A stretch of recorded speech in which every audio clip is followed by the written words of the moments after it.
எனக்கு ரசிகர் மன்றம் தேவையில்ல, தமிழ் சினிமால எந்த ஒரு பட்டமும் தேவையில்ல, என்ன செல்லமா தலைன்னு கூட கூப்பிடாதீங்க.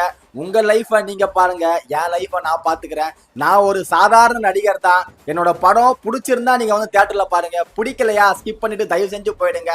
எனக்காக நீங்க நேரத்தை வீணடிக்காதீங்க. நீங்க நல்லா இருங்க, உங்க குடும்பத்தை நல்லா பாத்துக்கோங்க. அப்பதான் நான் சந்தோஷமா இருக்க முடியும்னு சொல்லிட்டு, தமிழ்நாட்டுல கோடான கோடி ரசிகர்கள் இருந்தோம். தன்னோட சுயலாபத்துக்காக பயன்படுத்தாத ஒரே ஒரு நடிகர் தமிழ்நாட்டுக்கு, ஒரே ஒரு தலை, எங்க அண்ணன் ஏகே. அமராவதியில ஸ்டார்ட் பண்ணி இப்போ குட் பேட் அகிலி வரைக்கும் அவரை ரசிக்காத ஃபேன்ஸே இருக்க மாட்டாங்க. தமிழ் சினிமால ரொம்ப ரொம்ப அழகான ஆக்டர் எங்க அண்ணன் தான், அதை நம்ம மறுக்கவே முடியாது. சோ இன்னைக்கு மே 1 உழைப்பாளர் தினம். அதையும் தாண்டி இன்னைக்கு எங்க சாமி எங்க அண்ணன் ஏகே அவர்களுக்கு பிறந்த நாள்.